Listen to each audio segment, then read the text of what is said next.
జై శ్రీమన్నారాయణ. ఈరోజు మనం ధర్మపదం గ్రంథములోని చాప్టర్ 5 విభాగము 43 పరశురాముడు తన తండ్రిని సంహరించిన హైహయ వంశ రాజులు అనగా కార్తవీర్యార్జున పుత్రులు తన తండ్రిని సంహరించారని వారిపైన, అంతకుముందే అతని తండ్రిని అర్జునుడిని సంహరించాడు. తదుపరి కోపాన్ని ఆపుకోలేక క్షత్రియులపైన యుద్ధాన్ని అతనే ప్రకటించుకొని మొత్తం భూమిని 21 సార్లు తిరిగి క్షత్రియులైన వారందరినీ కూడా తన పరశువుతో, గండ్రగొడ్లు అంటాం మనం, పరశువుతో నరికి చంపేశాడు. అలా నరికి చంపినగా ఇంకా చాలామంది రాజులు మిగిలియే ఉన్నారు. ఉదాహరణకు దశరథ మహారాజు, అతడు కూడా ప్రతిసారి కూడా పరశురాముడు వచ్చేసరికి వివాహం చేసుకుంటూ ఉండేవాడు. అందుకనే అతనికి 3 రాణులు, 300 మంది భార్యలు అయోధ్యలో ఉండేవాళ్ళు. ఇలా పరశురాముడు కక్షభూని మరి రాజవంశాలను నాశనం చేసి ఆ సంపాదించిన భూమిని మొత్తాన్ని ఉత్తముడు గొప్పవాడు అయినటువంటి కశ్యప ప్రజాపతికి దానంగా ఇచ్చాడు. భూమిని ఇచ్చేసి తాను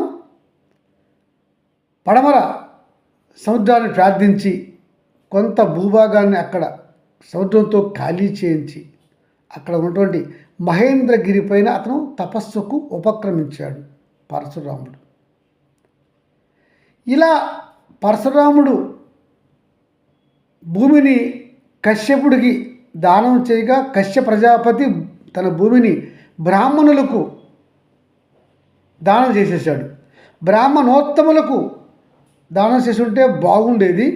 అలా కాకుండా ఎక్కడ ఉన్న బ్రాహ్మణులకు అక్కడ ఆ భూభాగాన్ని పంచేసి దానం చేసేసాడు. ఆ బ్రాహ్మణుడు ఉత్తముడా దుర్మార్గుడా చూడలేదు. అందువల్ల ఆ బ్రాహ్మణులు ధర్మములు తెలియక, ఉత్తమ గుణములు తెలియక, ధర్మములు తెలియక దుర్మార్గులై ఆ రాజ్యాన్ని పీడిస్తూ ప్రజలను పాలిస్తూ వారిపైన అధికమైన పన్నులు వేసి వసూలు చేసి వారు కేలి విలాసాలలో మునిగి తేలారు. ఆ బ్రాహ్మణులు, వారికి రాజ్యపాలన తెలియలేదు, దండనీతి తెలియదు. అట్లాంటి వారికి రాజ్యాలను అప్పగించాడు కశ్యప ప్రజాపతి. కశ్యప ప్రజాపతి కనుక ఆనాడే ఉత్తములైన బ్రాహ్మణులకి ఆ భూమిని దానంగా ఇచ్చి ఉంటే ఆ అధర్మాలు పెరిగేవి కాదు. అందువల్ల భూమాత ఈ పాప భారాన్ని మొయ్యలేకపోయింది. ఎక్కడ చూసినా ఘోరాలు, అన్యాయాలు, అకృత్యాలు, అధర్మాలే పెరిగిపోయాయి. బ్రాహ్మణులు రాజులయ్యారు. విపరీతంగా ప్రజలను దోసుకుంటున్నారు. హింస ప్రజ్వలిల్లింది. అప్పుడు భూమాత భారాన్ని మొయ్యలేక విలపిస్తూ చివరికి మళ్ళా వచ్చి కశ్యప ప్రజాపతిని కలిసింది. మహానుభావ కశ్యప ప్రజాపతి, నీవు గొప్పవాడివి, బ్రహ్మదేవుడి యొక్క మనుమడివి. నీవు సంపాదించాడు, ఈ భూమి దానంగా సంపాదించావు పరశురాముడితో. కానీ నీవు ఈ భూమిని పరిపాలన చేయలేదు, బ్రాహ్మణులు పంచి ఇచ్చేసావు. అందులో చాలామంది బ్రాహ్మణులు ఉత్తములు కారు, వాళ్ళు దుర్మార్గులు. వాళ్ళు దుర్మార్గులు అవడం వల్ల దుర్మార్గంగా భూమిని పరిపాలిస్తున్నారు, అధర్మాలు చేస్తున్నారు. ఎందుకు అలా చేశావు నాయన? ఇప్పటికైనా ఆ భూమిని వెనక్కి తీసుకొని ఉత్తములకి పంచి ఇవ్వు. మహానుభావ కశ్యప ప్రజాపతి, ఈ భూమిని పరిపాలించిన రాజులు చాలా వరకు పరశువుకు బలైపోయినారు. కానీ ఇంకా చాలామంది రాజులు జీవించే ఉన్నారు. ఆ రాజుల యొక్క సంతతి కూడా జీవించే ఉన్నది.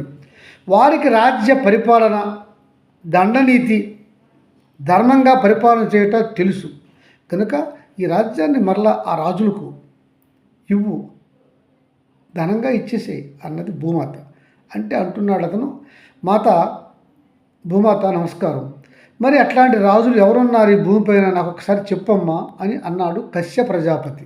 చెప్తుంది భూమాత, ఆ రాజులలో ఇంకా కొంతమంది హైహయ వంశరాజులు ఉన్నారు.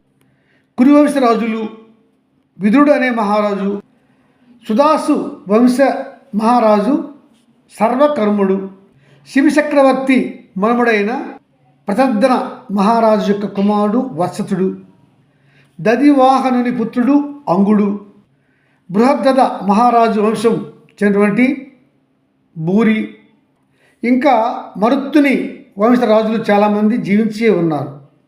వారికి ఈ భూమిని పంచి ఇచ్చి ధర్మంగా రాజ్య పరిపాలన చేయమని చెప్పు నాయనా అని భూమాత చెప్పింది కశ్య ప్రజాపతికి. అప్పుడు కశ్య ప్రజాపతి ఏ ఏ బ్రాహ్మణ రాజు అయితే అధర్మాలు ఎక్కువగా చేస్తున్నాడు, పరిపాలన చేత కాలేదు, అధర్మ కార్యక్రమాలు చేస్తున్నాడు, హింస ప్రజ్వలింపజేస్తున్నాడు, అట్లాంటి బ్రాహ్మణుల దగ్గర నుంచి భూమిని తిరిగి తీసుకున్నాడు. మంచిగా పరిపాలన చేస్తున్న బ్రాహ్మణుల నుంచి భూమి తీసుకోలేదు. తీసుకున్న ఈ భూమిని ఆనాటికి జీవించి ఉన్నటువంటి ధర్మాత్ములైన రాజ్యవంశ బిడ్డలను పిలిచి వారికి ఈ రాజ్యాన్ని దానం చేసి సక్రమంగా దానం చేసిన ఈ భూమిని మీరు పరిపాలన చెయ్యండి అని చెప్పి వారికి ఆ భూమిని అప్పగించాడు కశ్య ప్రజాపతి. వాళ్ళందరికీ కూడా రాజ్యాభిషేకాలు చేశాడు కశ్య ప్రజాపతి వాయు మార్గాన తిరిగి. జనమేజయ మహారాజా అప్పుడు జరిగిన కురుక్షేత్ర యుద్ధంలో ఆ మిగిలి ఉన్న రాజులు సుమారుగా అందరూ కూడా మరణించారు. ఏవో కొన్ని చిన్న చిన్న రాజవంశాల యొక్క వారసులు మాత్రం మిగిలి ఉన్నారు. వారందరికీ భూమిని మళ్ళా తిరిగి ఇవ్వవలసింది ధర్మరాజే కదా. మొత్తం భూమిని ధర్మరాజు గెలుచుకున్నాడు కనుక ఎక్కడో అక్కడక్కడ రాజవంశాలు మిగిలి ఉన్నాయి అని చెప్పుకొచ్చాడు వైశంపాయన మహాశయుడు రాజు జనమేజయునికి. వైశంపాయనుడు చెప్పినటువంటి ఈ వివరాలు విన్నటువంటి జనమేజయుడు చాలా సంతోషించాడు. తర్వాత ఏం జరిగింది మహాశయ చెప్పండి అని ప్రార్థించాడు. చెప్తున్నాడు వైశంపాయనుల వారు. జై శ్రీమన్నారాయణ.